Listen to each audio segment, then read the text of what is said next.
of Ocean Recovery Alliance, and would like to welcome you here today. Our partners, Republic of Everyone and Metodo, who did a great job to organize this venue. I think you hopefully all agree it's a breath of fresh air from going out to Rio Centro.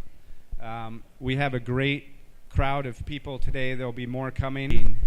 I think we should all give ourselves a big round of applause because this event is about plastic, and it's about the future of plastic, or today into the future, and where the leaders are going. And I think all of you in this room are the leaders who've come from a long way away to be part of this. And as you know, plastic and this issue with the pollution is a multi-pronged problem. And there's many pieces to the puzzle. And today we will try to talk about many of those pieces of the puzzle. If you remember the movie The Graduate, often probably many of us when we do our talks, we start with a movie of the showing of The Graduate when Dustin Hoffman was told that the future is plastic. Well, today if you imagine us pushing the rewind button or the forward button and say today, now, here in Rio+20, this is where we start the whole new discussion and get the brands to come with us and get the products and the materials that we all need to use to reduce plastic pollution. That's really why we're here. There's great opportunities in this space. There's job opportunities. There's great branding, material opportunities. So today we're not going to talk so much about the ocean and the birds and the problems. We went out to the middle of the North Pacific Gyre and did some studies. This is an area 1,000 miles from California, 1,000 miles from Hawaii. It's the most remote ecosystem on the planet. And there's a lot of plastic there. But it's not a big island. Sometimes we get, you hear in the press that there's a big island and we can go out and mine that and make money from getting that material. Now, if you look at the ocean today, many of us were at the ocean dialogues. In my view, what happened to the ocean was in 1960, we sent two men to the bottom of the ocean in the Mariana Trench, Jacques Piccard and Don Walsh. They went down, set the world record, which James Cameron just broke. They went down in a submersible. They looked out a window. They saw some silt, saw some darkness, came up, raised their hands, said, "We broke the world record." A couple years later, President Kennedy came along. We had a space race. Everyone went there. And forever since, we've been going there, to the space.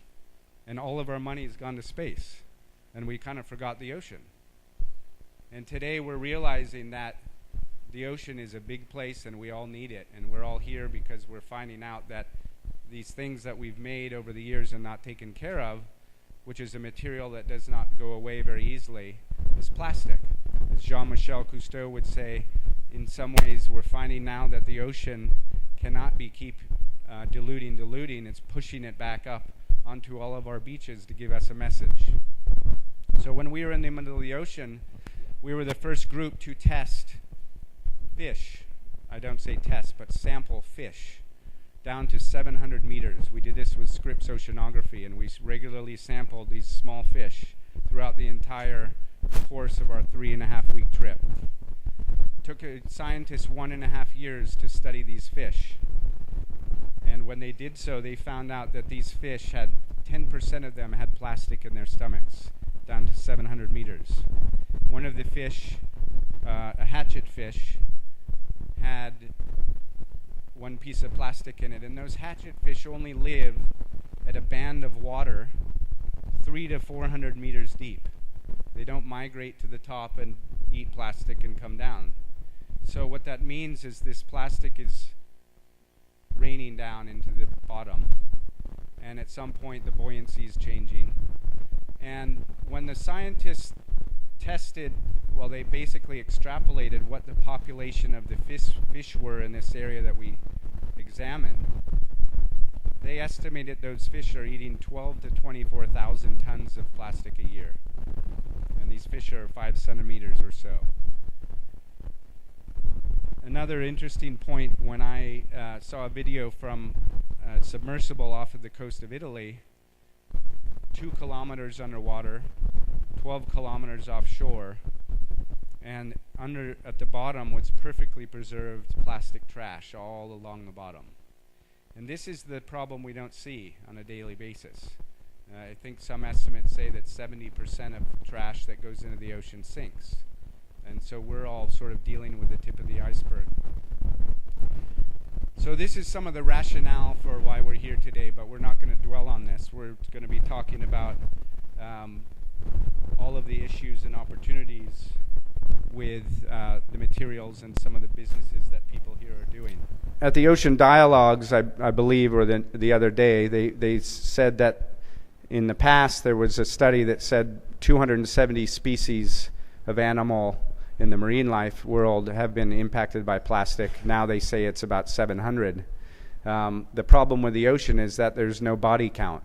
So when something passes away, we often don't see it unless it goes onto shore, because it will sink, it will get eaten. And so this could have been happening for a long time until now we're starting to realize this, that it does impact animals.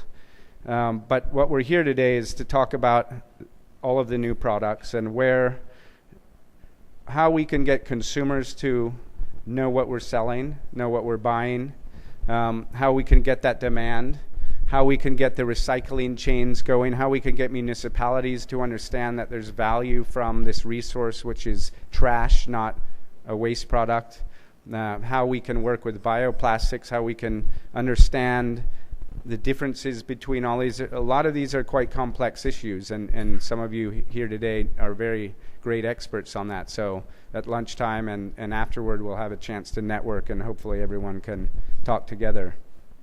So I think with that, we'll get started. But at the end of the day, what we're here to do is talk about a world where we can use plastic when it's needed and it's useful, but where there's no plastic footprint, and where that does not cause a problem, and we are closing the loop in whichever way we do it best, so that it's not getting into the street and the river and all of that. So with that, I'd like to introduce our first speaker, Eben Bayer, who is the CEO of Ecovative Design. He and I have been talking for many years, but never actually met, so this is our first chance to meet in Rio. Glad he's here. He's the co-founder and CEO of Ecovative. They're a biomaterials company that grows sustainable replacements for many of the toxic plastics that are poisoning the planet. He co-invented MycoBond, the MycoBond platform, which is a patent-pending technology that uses a growing organism to transform agricultural byproducts into strong composite, 100% compostable materials. He's spoken about this earlier at many other technology events around the world, including TEDx, World Economic Forum, PopTech, CNN, and the International Picnic Conference. So with no further ado, Eben, thank you.